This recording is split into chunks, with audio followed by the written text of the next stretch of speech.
So it's my last hours here in Stockholm, Sweden, and let's take a walk.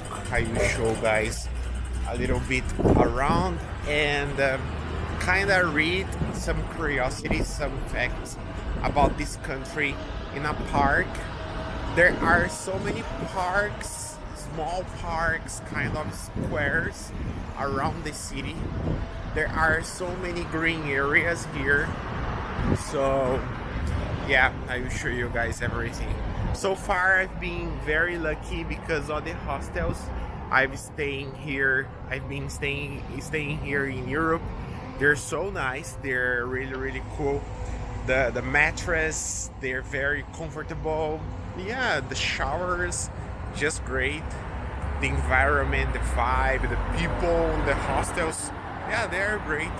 Some are better than others hostels, but in general they're great. They're really nice. Yeah. What do I do when I'm before traveling? Normally I just access booking.com. This is my favorite website for booking hotels, and I put a filter showing first the cheapest options. The cheapest options normally they are hostels. So yeah, I check the rating. Normally 7.5, minimum of 7.5 is already great. And well, we have 0 from 10. 7.5 is already acceptable. Then I start reading the comments, and I see if there are a lot of bad comments, and yeah, if there are a lot of bad comments, like, I avoid such places.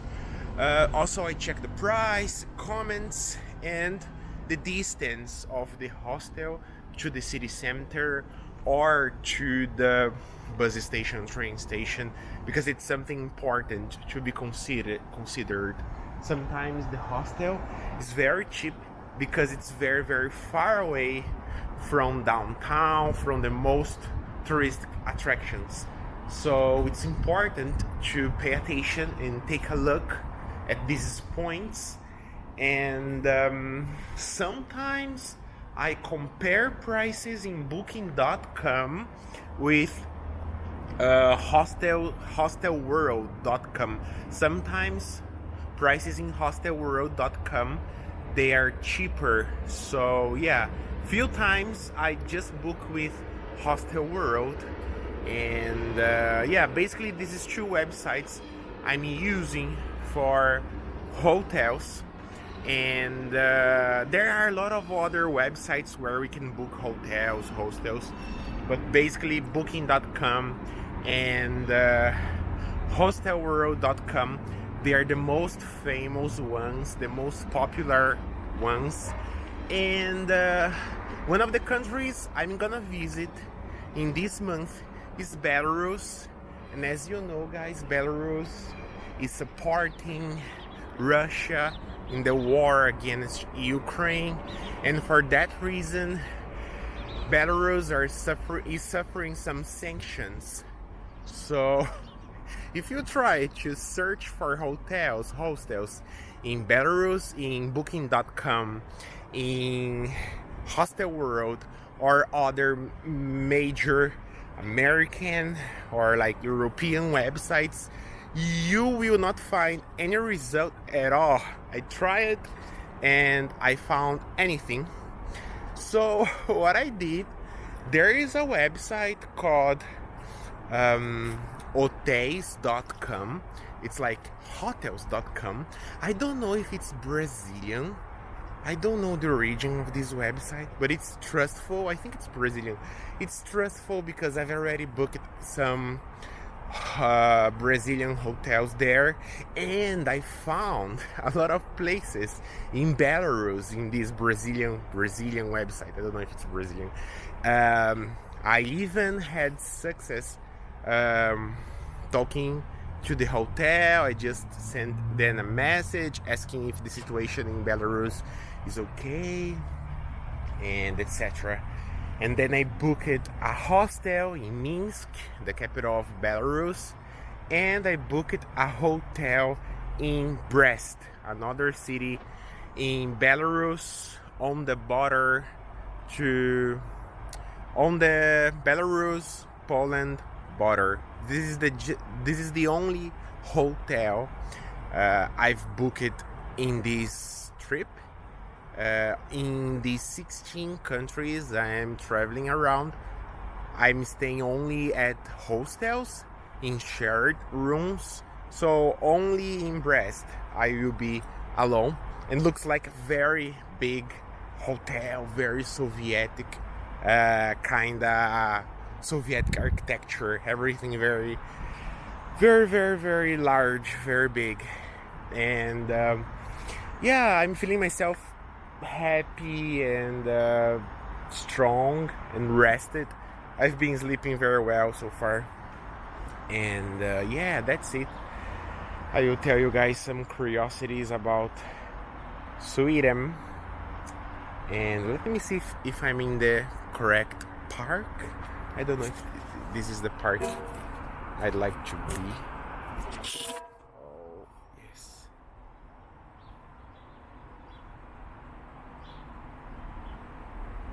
So many parks here. Yeah, this is the park I would go, I would come. Yeah, this is the place.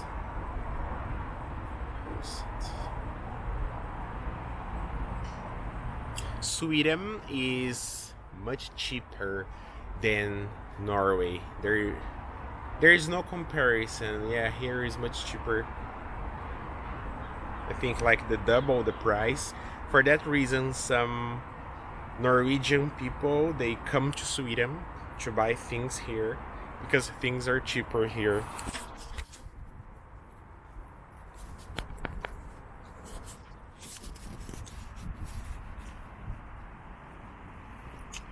So let's find a place.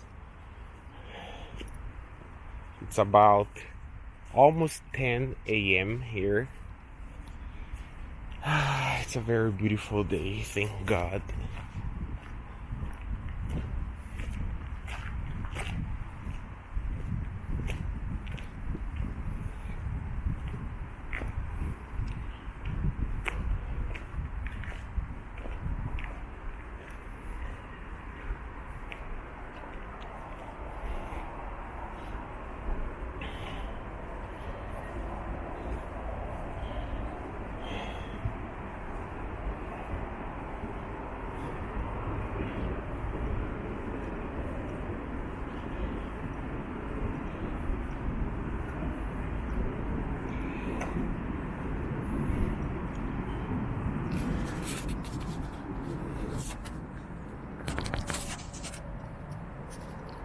Well, I will just walk showing you around, guys, and like reading what I have to read here. So Sweden has twice the population of Norway. The population of Sweden is approximately 10.3 million. That's almost twice as many as Norway's population. It is also much bigger than the other Scandinavian country, Denmark, which has a population of approximately 5.8 million people. Yeah, I think this is the biggest of these. Yeah, actually, this is the biggest of these Scandinavian countries, which is nice. It's something very interesting about Sweden is that Sweden imports waste from Norway. The Swedish people love to recycle. Only 1% of waste ends up in landfill, with 50% being recycled or composted and 49% being incinerated for energy. This may sound like great news, but it has caused one big problem.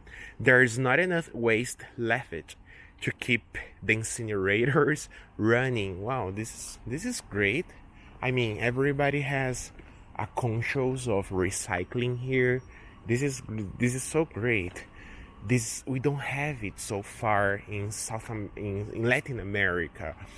maybe also in the United States or Canada.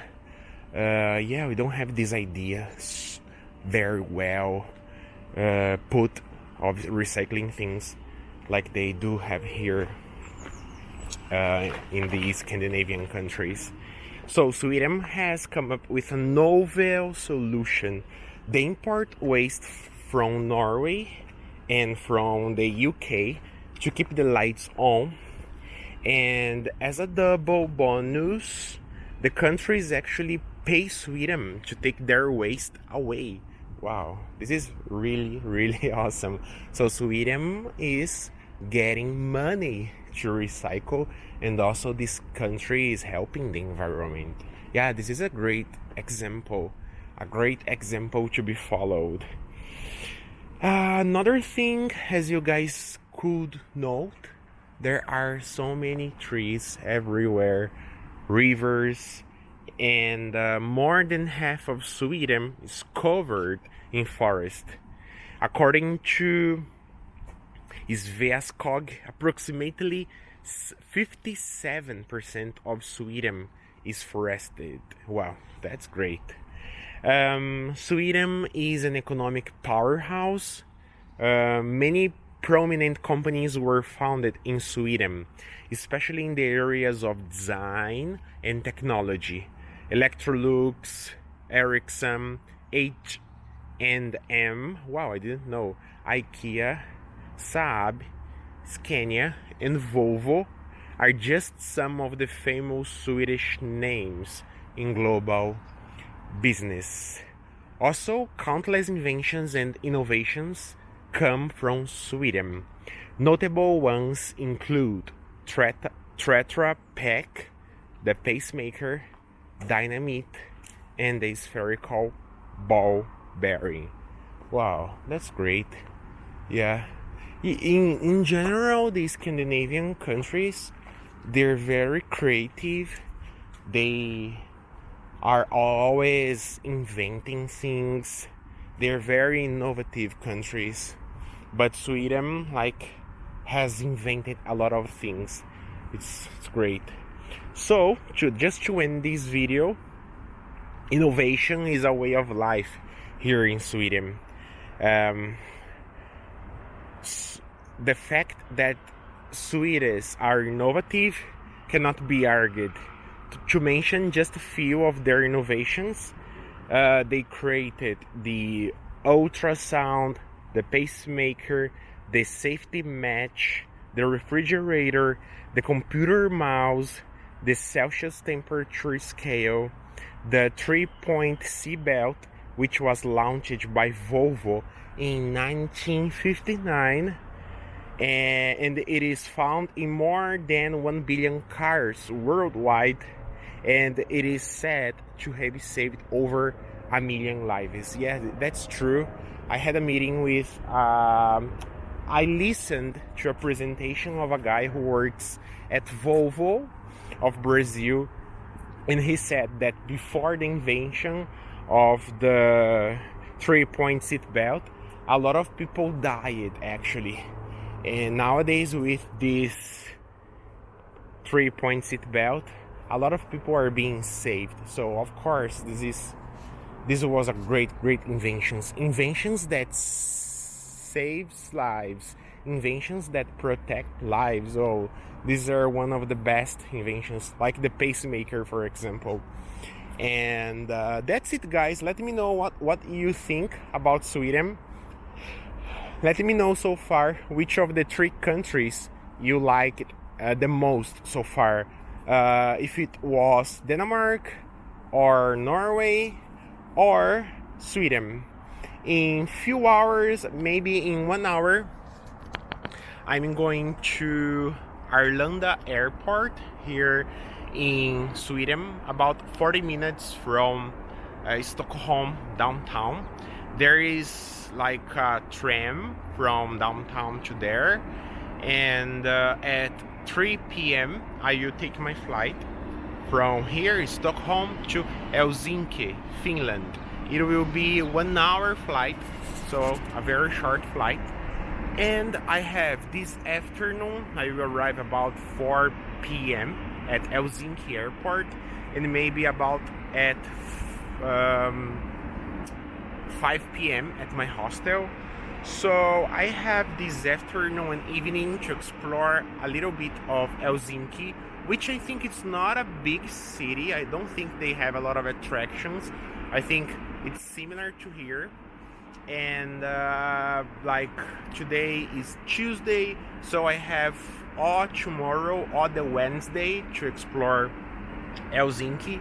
And on Thursday it will be cool because I will take a boat, a cruise, and I will go to Estonia. So I will start going south, and yeah, I'm getting close to Russia. Yeah, very close to Russia. I hope the war will not get worse. I hope the situation will like improve, because I don't want my trip to be interrupted. I don't want to have problems. And yeah, that's it guys. I will keep you posted. Bye bye. See you.